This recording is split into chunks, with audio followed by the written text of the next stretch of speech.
Olá, nós estamos em multiplataforma pela Rádio Câmara FM Bauru, no 93,9 FM, nos canais 10 da NET e 60.3 do HF Digital, pela TV Câmara Bauru. Quem conversa conosco é a escritora Renata Machado. No dia 8 de dezembro agora, ela lança às 20h30 no Tempo Bar, na quadra 1 da rua Benjamin Constante, no centro de Bauru, o livro de crônicas Aos que me foram caros e alguns mais baratinhos. Nós conversamos sobre os que foram caros ou os que foram baratinhos aqui. Eu acho que sobre os dois, Nelson. Primeiro, quero te agradecer de estar aqui. Muito gostoso estar aqui conversando com você. É um livro de crônicas, né? E, na verdade, os caros e os baratinhos, né? Tem a ver com uma ideia que eu tive quando eu fiz 50 anos. E é literalmente o que eu ia dizer, na minha crise dos 50 anos. E aí eu parei, né, para fazer um balanço da vida, para rever, né, as coisas boas e interessantes que tinham acontecido na minha vida, né. Aí a primeira coisa que eu me lembrei foram das pessoas que me eram caras, né, mas eu vi que tinha algumas pessoas que eram baratinhas também, né, mas que nem por isso deixaram de valer a pena. Então o livro começa, né, com crônicas sobre as pessoas e vai passando para crônicas sobre lugares e situações. A poesia, onde você já navegou com 2 publicações, tal qual a crônica, a linguagem em si, através de livros, permite você lidar com essas figuras semânticas, figuras de estilo, inclusive os caros, os baratinhos aqui como referência do que eu estou citando para quem está nos ouvindo ou nos assistindo. Ou seja, dá para mergulhar nesse universo. Aqui você mergulha em qual universo do ponto de vista de crônicas? Você quer saber se eu uso poesia? Eu estou deixando você livre para poder descobrir um pouco dos que lhe foram caros e baratinhos aqui no nosso bate-papo. Vou falar de lugares, né? Alguns lugares que me foram caros, né? Eu assim, me apaixonei totalmente por Lisboa, né? É muito interessante esse lugar de onde a gente vem mesmo, né? A gente vem de Portugal, né? E aí eu ficava andando, feito uma maluca ali pela rua, caminhando como se fosse a minha cidade. Então são lembranças boas, né? Um dos lugares que eu trago, Rio de Janeiro, né? De onde vem meu pai. Um dia no Rio de Janeiro, uma manhã numa livraria no Rio de Janeiro, né? Tudo que me traz aquilo. Eu acho que tem poesia, sim, é uma prosa poética, sem ser chata, né? Poesia tem um pezinho assim que você tem que ter muito cuidado, né? No limite dela, espero eu. Mas na verdade é prosa, né? A gente está falando de crônica, né? A gente está falando assim de retratos, né? De pessoas e do meu cotidiano. É isso. Pessoas, lugares, situações, de certa forma, dependendo da questão do perfil, do formato de crônicas, contam sobre as nossas próprias leituras sobre a vida. Sim, tem muita leitura ali. Acho que a mais antiga é uma crônica chamada República, né?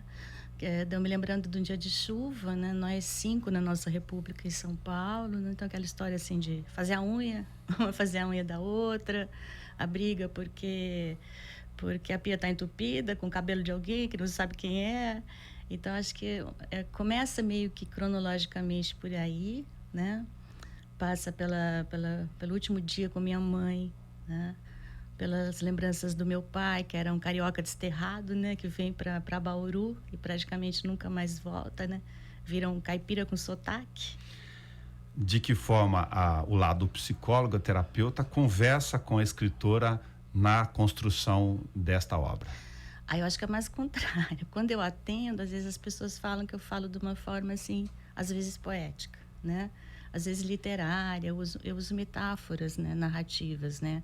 Na minha forma de devolver algumas coisas para os pacientes.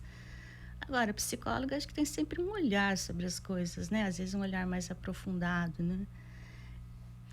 O argumento em torno da questão da autorreflexão em relação ao tempo demarcou este livro em especial? Demarcou profundamente.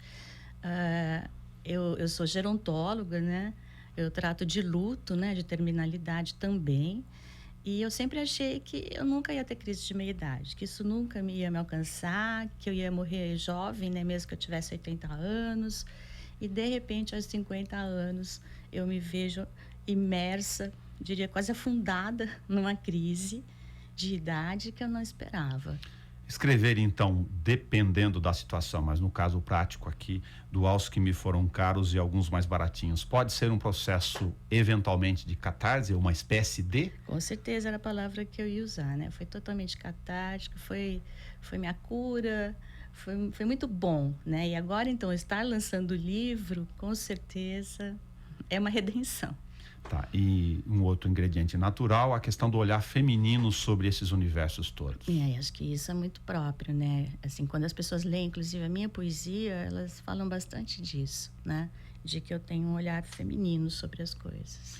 Muito difícil escolher títulos, já que um conjunto de crônicas, eles estão em temáticas, lugares, situações, pessoas bastante diferentes. Você conseguiria, se não quiser também não precisa, nos motivar no sentido de explicar por que Aos Que Me Foram Caros, entre Lisboa, entre o Rio de Janeiro, entre a mãe, o pai, as reminiscências? Eu acho que é isso que eu já te falei. Tem esse sentido mesmo de eu ter feito uma viagem, né, para me reencontrar. Então eu fui reencontrando, inclusive algumas crônicas já estavam prontas, né? Eu fui atrás dela. E essas pessoas que eu acionei, que eu pedi que mandassem mensagens para mim, foi por e-mail, e eu dizia bem claro assim: olha, se você não tiver nada de bom, não precisa mandar, mas se você tiver uma coisa boa, vai ser meu presente de aniversário. E aí eu reuni essas coisas boas exatamente como um presente de aniversário, como um resgate da minha juventude, da minha vida adulta, né? Que foram essas mensagens, essas caras mensagens. Como é o processo de escrever para você? É retumbante, cai, você senta, tem um time, um espaço, ou não? Ela está esparsa ao longo do tempo e das nossas inevitáveis obrigações. Eu gosto dessa ideia, né, de retumbante. Sinto muita falta quando eu não estou escrevendo, assim, eu sinto que eu estou, sei lá, estou ficando triste, que alguma coisa está acontecendo, ou eu fico muito acelerada, assim, me desequilibra, né? E eu sinto que é porque o meu dia a dia está me impedindo de escrever. Porque escrever é assim mesmo, é uma sensação boa, né? Uma pressão no momento que vem. E depois acho que eu sou uma boa leitora de mim mesma, que geralmente eu tenho prazer em ler aquilo que eu escrevo, fico feliz, né, com o produto. Aquilo me faz feliz mesmo. Então é uma cura contínua, assim, da minha alma, escrever. Um parêntese terapêutico, já que você fala que fica feliz em relação ao que descreve, porque ela lhe traz algumas sensações, como é a Renata em relação à escritora, o seu paradigma ou para-raio aí, olhando para os próprios textos. Sim. Desculpa, em que sentido? Se você se cobra muito em relação à forma, conteúdo, então, ou saiu retumbante e lá está pronto e fixo? Não, eu não me cobro muito. Eu já escrevi vários tipos de literatura, né? Eu tenho uma irmã que é atriz, a Fernanda, e que foi diretora de teatro, hoje é produtora. E eu já escrevi peças para ela montar, né? Então, assim, eu passei, né, por vários tipos de escrita, né, inclusive científica, né, ao longo da minha carreira de psicóloga e de professora.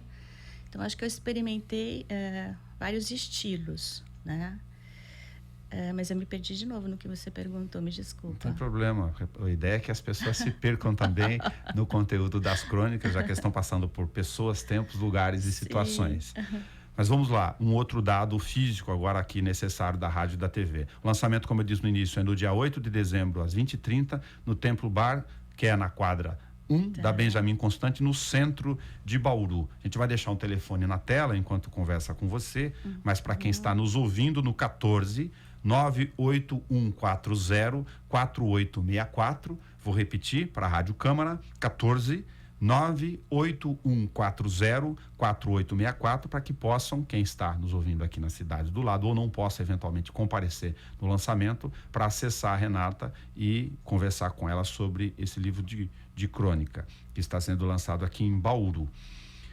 Vou fazer a intersecção agora com a poesia. Antes da crônica vieram 2 livros de poesia. A troca de formato ou de gênero aí, como você lida com isso?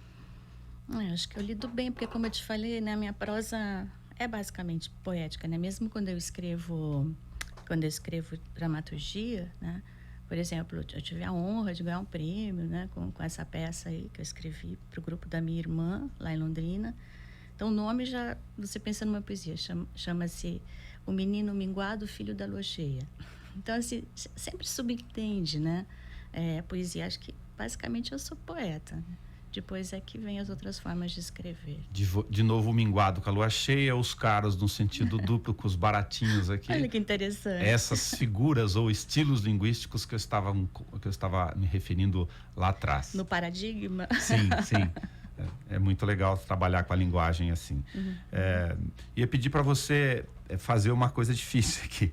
Escolher entre as crônicas, não necessariamente, ou se eu quiser, a questão do título, que você contasse uma historinha relacionada a um desses episódios, de forma breve, enfim, mas para aguçar a ideia da intervenção depois daqueles que o procurarem. Eu acho que vou escolher o cachecol. O cachecol eu comprei num brechó na Nova Zelândia. E que era um brechó que eu entrei porque eu precisava comprar uma roupa, estava frio, mas que também tinha um nome lindo, chamava Pre-Loved. As roupas tinham sido amadas, né, antes de estarem lá, já me atraiu profundamente. E eu comprei um cachecol, né, comprei um cachecol de lã, e ele era todo assim como se ele fosse enfeitado com pedaços de lã, como se fosse franjas, mas assim, ao longo de todo ele, não só nas laterais. E aí aquilo pinicava muito. Eu usei na Nova Zelândia, e quando eu cheguei no Brasil eu não consegui usar. E eu comecei a desfazer aquela parte das lãs, né? E aí, enquanto eu estava fazendo isso, eu fiquei pensando de quem teria sido, né? Que pessoas teriam amado aquele cachecol. E pensei em várias pessoas que poderiam ter usado. Um professor de geografia, né? Uma que usava muito cinza, e o cachecol, ele era exatamente da cor que eu estou usando hoje, ele era alaranjado. Uma senhorinha, né? Que comprou esse cachecol. E, por último, uma menina muito jovem que achou que ele ainda não estava alegre o bastante e começou a bordar, né, esses pedaços, né, de lã de forma aleatória. E aí eu penso também que eu tenho que tirar essas vidas dele para que ele seja só meu. Eu lavo, né, e coloco 24 horas no sol, que é um preceito budista de quando você tem uma coisa que é usada, né, para você tirar, entre aspas, né, as vidas anteriores, você deve deixar 24 horas no sol. Então, esse cachecol virou uma história, virou uma crônica. Renata Machado, muito obrigado por ter conversado conosco aqui. Vou lembrar para quem está em casa e de novo nos ouvindo, dia 8 de dezembro agora, lançamento no Templo Bar, às 20h30, Aos Que Me Foram Caros e alguns mais baratinhos. Obrigado por ter sido cara conosco aqui na Rádio e na TV Câmara. Muito obrigada, meu caro Nelson. Muito obrigado, até o nosso próximo Espaço Aberto.